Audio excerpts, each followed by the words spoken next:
Selamat malam para kawan kumis. Namaku Randy. Aku tinggal di kota Bandung.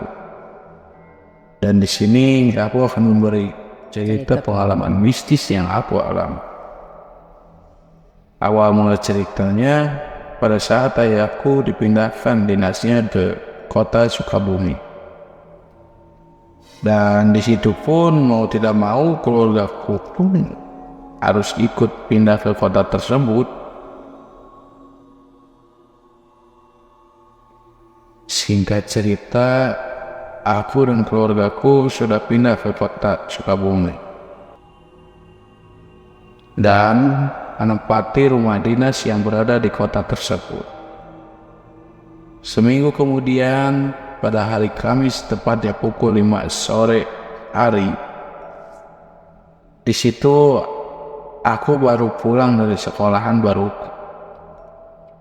Setelah berada di depan rumahku, aku mendengar suara nada dering telepon yang terdengar dari handphone.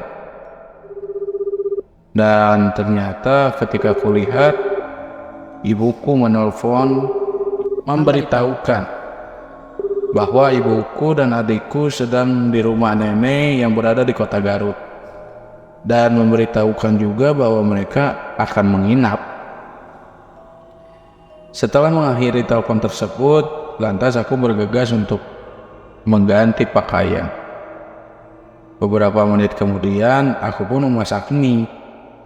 Dan ketika sedang berada di dapur, di sini aku mendengar suara ketukan pintu yang sangat keras.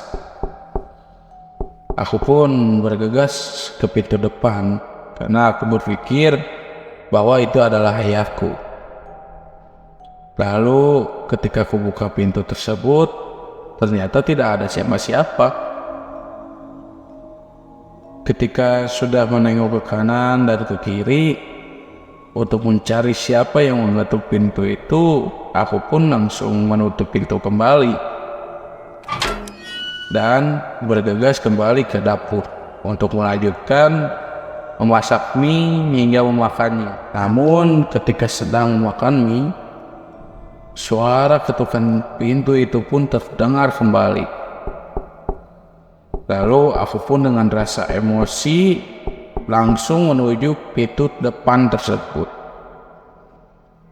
Dan di sini pun aku merasakan kejanggalan yang sangat aneh. Karena ketika kulihat, ternyata pintu depan rumahku terbuka sangat lebar. Padahal sebelum aku makan mie, aku sangat ingat pintu depan rumahku itu aku tutup sangat rapat. Tanpa berpikir panjang, di situ aku pun tutup kembali pintu itu dan menguncinya. Hingga akhirnya aku kembali ke dapur berniat untuk melanjutkan makan mie yang telah aku masak sebelumnya. Ketika aku melanjutkan makan, di situ dering handphoneku kembali terdengar. Dan ternyata aku lihat chat dari ayahku yang memberitahukan bahwa dia akan pulang larut malam. Ketika aku sedang membalas chat dari ayahku, di situ samar-samar dari ujung ekor mataku, aku melihat ada bayangan yang masuk ke dalam kamarku. Bergegaslah aku menuju ke kamarku karena aku takut itu orang yang berniat jahat. Namun ketika aku cek kamarku, ternyata tidak ada siapa-siapa di dalam kamarku itu. Singkat cerita, ketika jam di dinding sudah menunjukkan pukul 10 malam, dan aku pun masuk ke dalam kamar berniat untuk tidur. Namun ketika aku memejamkan mata, di situ aku mendengar suara geraman yang sangat menyeramkan. Lalu ketika aku membuka mata, ternyata alangkah kagetnya aku melihat sosok yang sangat menyeramkan berada di ujung kamarku. Tidak lama dari itu, sosok tersebut menoleh ke arahku dan lompat ke arahku, hingga aku pun tidak sadarkan diri. Akhir cerita, ketika aku sadar, aku sudah berada di tengah rumah dan dikelilingi beberapa warga beserta 2 orang satpam. Lalu ayahku pun berlari ke dalam rumah dan terlihat sangat panik.